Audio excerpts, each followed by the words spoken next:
E aí galera, Depicar, professor Nícias Eustáquio aqui do Sempre, tudo bom? Uma aula delicada hoje, porque é um assunto que cai bastante recorrente, é o pronome, né? Pronome é uma classe importantíssima. Se você tirar a pro aqui, ó, vira o quê? Nome, não é isso? Pronome, a favor do nome, pense nisso, né? Então, se faltar ali o nome, se faltar o substantivo, basicamente o pronome pode tomar o seu lugar e as dores do substantivo. Palavra que substitui ou acompanha um substantivo tomado como pessoa do discurso. Então é isso. Pronome acompanha ou substitui o substantivo. Tranquilo? Como? Olha lá. Pronome substantivo aparece sozinho, tomado como pessoa do discurso. Quais pessoas do discurso? Primeira, segunda, terceira do singular ou do plural, né? Então o pronome ele é feito para substituir o nome. Olha só, todos saíram cedo. As crianças saíram cedo. Meu pai saiu cedo. Eles saíram cedo. Então todos está substituindo, né?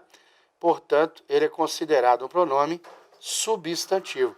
Se pegar o todos aqui, ó, e trocar por crianças, vai ter o mesmo efeito lá. As crianças saíram cedo, beleza? Então, quando se fala pronome substantivo, é o pronome que substitui literalmente o substantivo. Então, no lugar do substantivo, vai ter lá um pronome. Né? Se eu falo que o pronome é adjetivo, ele vai funcionar como um adjetivo, ou seja, o que o adjetivo faz? Acompanha o substantivo.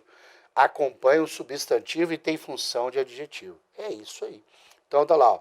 Aquela criança chorou. Então a palavra mais importante aqui é quem? Criança, que é o substantivo. Só que o pronome agora está acompanhando o substantivo. Né? A bela criança chorou aqui, ó. Bela criança. Portanto, aqui tem o pronome adjetivo, porque ele acompanha o nome. Recapitulando então essa tela. Pronome, palavra que acompanha ou substitui o nome, indicando as pessoas do discurso. Portanto, pronome que substitui, pronome substantivo. Pronome que acompanha, pronome adjetivo. Tranquilo? Então, lembre-se disso, dessa tela aqui, valor importante. Primeiro que nós vamos ver são os pronomes pessoais, né? Utilizamos bastante os pronomes pessoais no nosso dia a dia ali.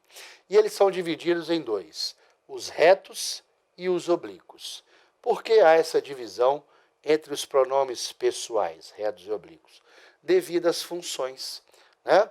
Observe que o pronome reto tem função subjetiva, quer dizer, ele funciona como sujeito. Né?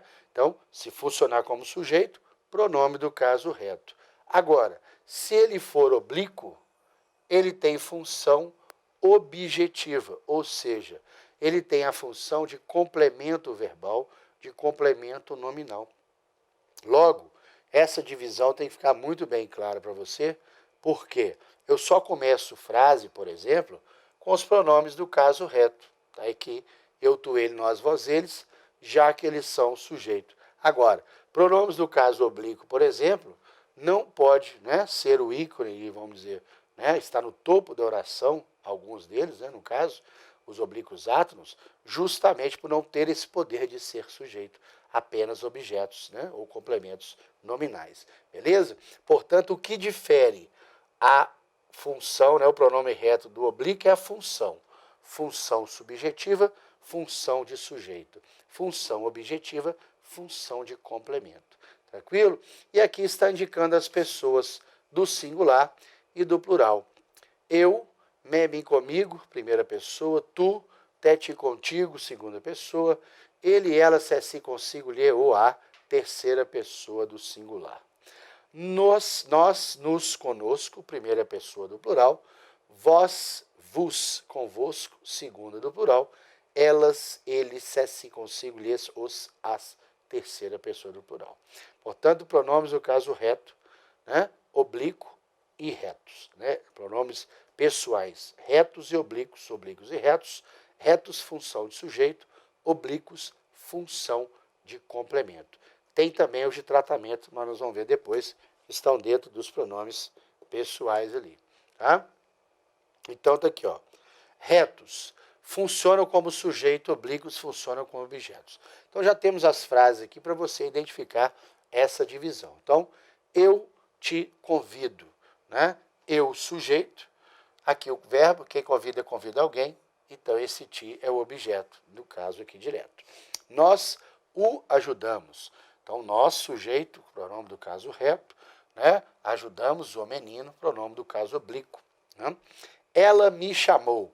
Ela, sujeito, chamou quem? Chamou o menino, né? Então, novamente, aqui está o oblíquo, aqui está o reto. Eles lhe bateram, bateram nele, né? Está aqui o pronome oblíquo também. Portanto, esta é a diferença. Pronome do caso reto, funcionando como sujeito. Pronomes do caso oblíquo, funcionando como complementos verbais, neste caso aqui. Tranquilo? Então, o que difere é a função da frase, né, de cada um na frase aí. Agora, dentro dos oblíquos, existem, né, aqueles chamados átonos e os tônicos. Qual é a diferença entre átonos e tônicos? É a preposição. Quando se fala em pronome oblíquo átono, é porque eu não tenho a preposição aparente, explícita. Tá? Quando se fala tônico, é porque eles são precedidos de preposição. Então, a preposição aparece, a preposição é explícita. Tá? Mim, comigo, ti, contigo, ele, ela, nos, conosco, vos, convosco, né? Então, tente você mentalmente fazer uma frase com mim. Você nunca vai fazer o mim sozinho. Então, é para mim, de mim, perante mim, até mim, né? Sempre tem uma preposição. Portanto, repito, dentro dos oblíquos há uma divisão. Divisão de átonos e tônicos. Átonos não são regidos por preposição, tônicos são regidos por preposição. Essa é a diferença aqui. Reflexivos. Reflexivos, lembra do espelho, que bate a sua imagem e volta, reflete, né? É a mesma coisa. Indica que o sujeito pratica e sofre ação verbal. Então, o sujeito faz alguma coisa e o verbo né, devolve para o sujeito esta ação. Meti-se, né, se com si, se com i, si com é, consigo nos vos, está lá. Destes se, si, consigo, são sempre reflexivos. Então, né, ele está fora de si. Né? Ele se penteou a si mesmo. Né? Trouxe consigo os filmes, né? Trouxe consigo. Então, sempre reflexivos. A ideia é que vai e volta para o sujeito. Então, imagina lá, ele se penteou. Ele penteou a quem? A si mesmo. Então, ele faz e sofre a ação verbal. Por isso, os reflexivos estão aqui.